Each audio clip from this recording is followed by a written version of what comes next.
An emergency broadcast on TV announces the existence of a new virus that has appeared in an airport. Infected people become incredibly violent and soon the airport is on fire. 2 months later the virus has spread around the world, becoming a global pandemic. It transforms people into zombie-like.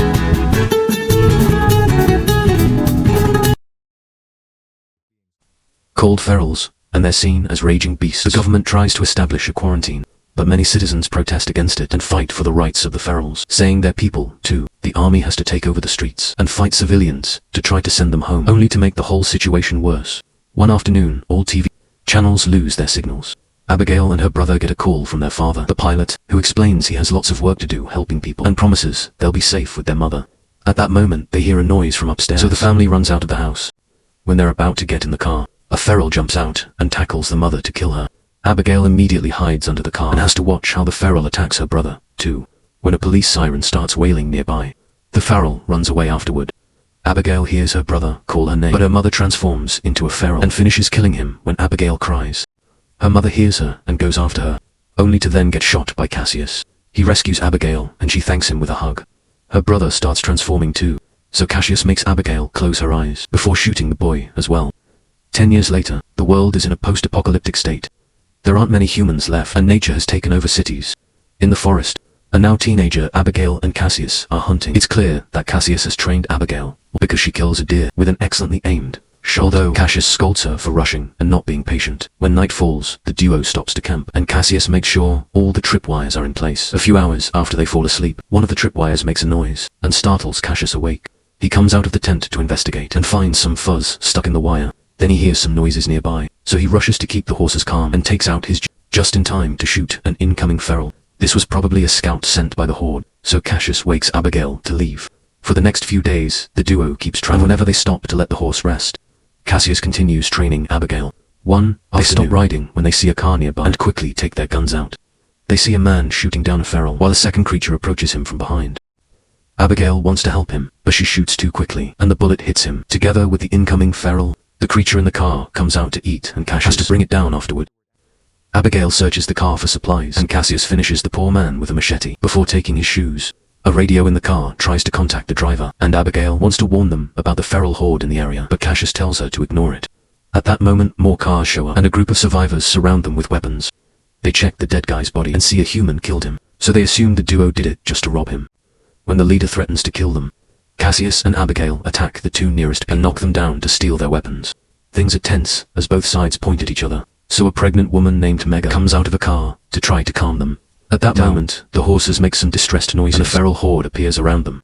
Everyone immediately opens, killing fire as many ferals as possible. To try to keep them away, there are too many of them. So they still manage to get close, and Cassius and Abigail have to use their blades, fighting them hand to hand. However, the other survivors are only good with guns. So soon, the ferals start killing them one by one. A woman gets a Molotov bomb ready, but is attacked by a feral, so it falls on a car and causes a small explosion that throws Cassius back. One of the survivors gets bit, so he tries to self-delete, but he's run out of bullets and transforms. Instead, the leader is grabbed by a particularly big feral and slowly beaten to death. Megan's husband David is also tackled by a feral, but he manages to kick it off. Abigail helps the couple get in a car, and Cassius kills a few more creatures before joining them when they take off. There's a feral on the car roof, so Cassius stops the vehicle rather suddenly to make it fall. Abigail uses the chance to grab them before they finally escape. The big feral notices that they killed his girlfriend and roars in fury once they're on the road. Abigail checks their ammo and notices they've lost most of it. Megan explains they were traveling to a colony on the riverside and that she's in her 35th week, so the baby will be here soon. However, Abigail and Cassius searching for colonies isn't worth it. They've already seen a bunch of them, and they never survive suddenly. The car stops, and the group discovers the engine is dead, so they have no choice but to continue on foot. Moments later, the group makes it to an abandoned town and agrees to spend the night there. They search a building to make sure there aren't around to make camp. Megan offers to share her food, but Cassius and Abigail only eat what they hunt. To avoid the infection, the couple explains. They talk to the colony on the radio, so they know they have plenty of supplies and doctors. It's a week's travel to reach it, meaning the risk is high in Retta. Abigail tells them that she and Cassius are trying to get to the west coast and escape to the islands by boat. After Cassius sets up the tripwires, he takes out a map and tells the couple what path to take to reach the colony. However, he refuses to go with them, saying the horde will come back for revenge. Abigail talks to Cassius in private, insisting that they should help the couple and that maybe this colony will be different. An argument ensues, yet Cassius still refuses to help. In the middle of the night, the Horde finds the broken car and follows the road to tow. Meanwhile, the man can't sleep, so Cassius shows David that he always has a bullet saved in his pocket in case he's bit. The only thing David has is a cigarette and a twisted ankle. They chat for a while and end up bonding, so Cassius agrees to help them reach the colony. The next morning, Abigail hears a noise and goes downstairs to investigate. A feral suddenly attacks her and makes her drop her but Abigail can still kill him quickly with her machete. A second feral starts chasing her up the stairs, and Abigail uses the broken window to throw the creature out of the building. She almost falls too, but Cassius catches her just in time. By the time the Horde reaches the building, the group is already gone. A feral trips on the wire and causes a small explosion that kills him. Sometime later, Abigail recognizes the area there and remembers there's a civil airport nearby where her father had a small plane.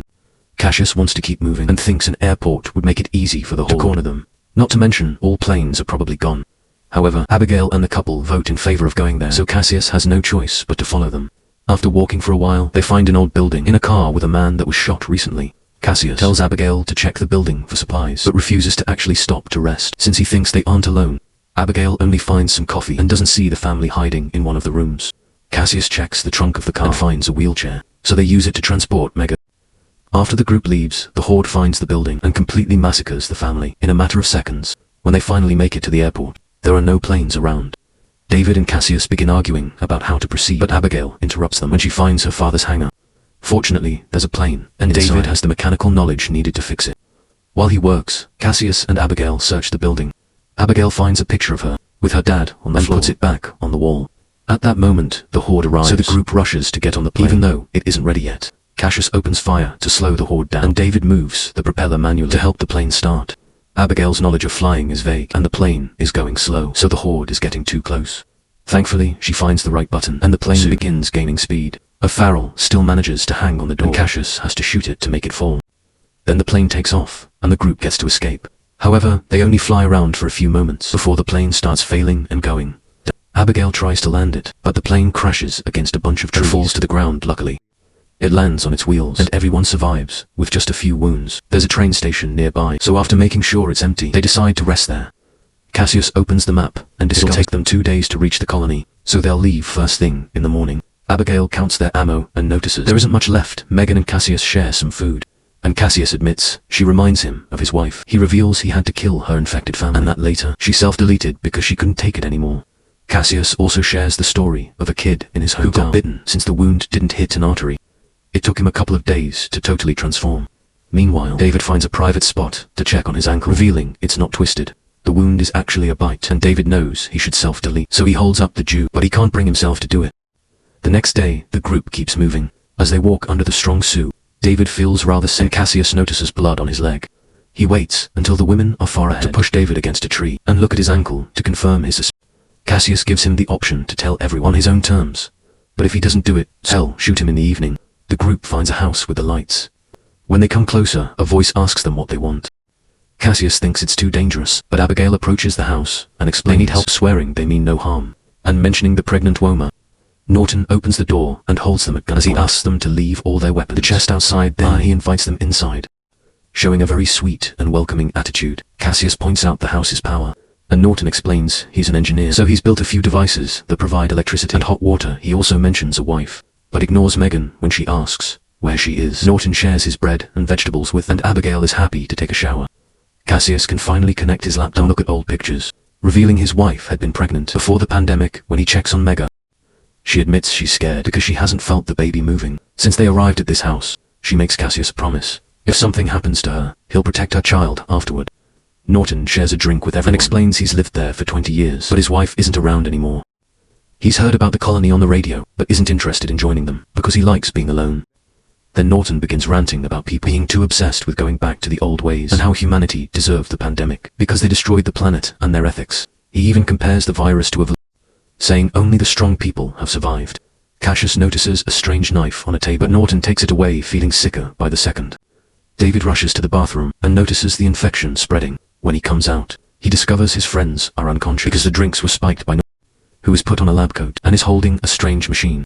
He can tell David is infected and activates the machine, which makes a noise that causes David to collapse in pie. Norton explains the device is like a dog whistle that only works before David passes out.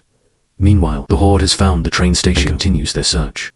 Moments later, David wakes up to discover the whole group has been tied up in a basement. Norton is there taking notes for his experiment and reveals that he's got his infected locked up in a cage. He lets her out and controls her with his device to make her attack the group. Cassius and Abigail kick her a few times to keep her back, so the woman goes after David, who manages to break the ropes to fight back. They only struggle for a few seconds before David overpowers her, and Norton has to use his machine to stop from rescuing the others. However, David isn't completely transformed, so he's able to push through and break the rest of the ropes. Cassius finds a gun and tries shooting, who immediately runs away. The group rushes upstairs and locks the door behind them, so Norton starts hitting it with an axe. Abigail steals Norton's car keys and Cassius retrieves their things. Before punching David, he wants to shoot him now, but the women convince him to wait on their way to the car. Megan discovers that her water has broke. Norton comes out to watch the group drive away while his wife growls at him. When the car reaches the forest, the horde finally finds them and chases after them. The group can see lights in the distance, which means they've found the colony. They try driving as fast as possible, but unfortunately the road is blocked by a tree and they must continue on foot. The horde is getting closer, so they open fire, but David runs out of ammo. Since hell transforms soon anyway, he tells the others to go while he buys them some time. The couple shares a heartfelt goodbye, and before the trio leaves, Cassius gives David his bullet. Once they're far enough, David smokes his cigarette and starts fighting the ferrets. Hand to hand, he manages to defeat a few of them. But the big ferret surprises him and breaks his neck. The rest of the ferals chase after the other survivors, so Abigail has to open fire to protect Cassius. As he carries Megan, she also starts yelling for help, and gets the attention of the guards at the colony gate. Shoot all the ferals chasing after the trio. When the rest of the horde sees the bodies and the lights, they immediately go back to the forest. Afterward, the heroes are allowed into the colony, and Megan is taken to the infirmary, where a midwife takes care of her. The next morning, after meeting the colony leader, Cassius tells Abigail that they should leave, because humans can't be trusted. However, Abigail is tired of running and ignores him. Then Cassius talks to the midwife, who tells him the baby is fine, but the mother only has a few hours left. Cassius visits his friend and learns that the baby is a girl named Hope. Megan reminds him of his promise and gives him her family locket before finally dying. Meanwhile, Norton arrives at the forest and finds all the bodies wandering around, allows him to see the colony too. At that moment, the horde tries to attack him, but he immediately controls them with his device and announces it's time for revenge. Back in the colony, Cassius is taking care of Hope and wondering what to do next. Abigail bonds with the local teenagers and joins a little party in the evening. Alcohol is passed around and 2 guards fall asleep, so a few teens use the chance to enter a tunnel. Abigail follows them and discovers a strange remote. But when she touches it, Roderick stops her. He explains that the entire boat town is mined and the remote will blow it up. If the ferals manage to invade it, humans can be safe from this by using a hatch on the ground that will take them to an abandoned town. The next morning, Norton sees a guard on a boat and asks for his help. After getting rid of him, a feral jumps into the water and climbs into the colony to kill the other guard. Now Norton can send out the entire horde to attack, as survivors are killed all over the place. A few armed people come out to fight. Abigail saves Roderick from a feral before assigning tasks to the teen gang. Those with weapons must find a higher position to open fire, and Roderick must guide survivors to the dam while she goes looking for caches. As panic takes over the colony, the midwife takes Hope from Cassius so he can search for Abigail. The people with guns are starting to run out of ammo. The colony leader tries to run away, but a feral immediately kills him. Abigail shoots a feral that almost kills 2 young girls, while Cassius stabs a creature to save 2 teenagers. Then Abigail and Cassius finally reunite and start fighting the ferals together, using a combination of guns and hand-to-hand combat. When they see an opening, they try to join the but Cassius gets distracted when he sees and a feral tackles him down. Cassius manages to stab the creature, only to be found by who starts kicking him while talking about making a safer world. After some struggle, Cassius manages to stand pushes Norton against a wall to smash the device over and over until it's broken. Cassius runs back to Abigail while the ferals jump on Norton to kill him. The survivors finish crossing the tunnel and make it to the dam, so they ask Roderick to activate the explosives, but he hesitates because Abigail isn't out yet in the colony. The big feral tries attacking Abigail, so Cassius hits him with an oar. When the creature falls, Abigail notices his bracelet and is horrified to realize this is her father. The shock leaves her froze, so Cassius has to snap her out of it and drag her to the hatch. The duo gets in the tunnel right before Roderick gets tired of waiting and blows the place up, killing every single feral in the colony.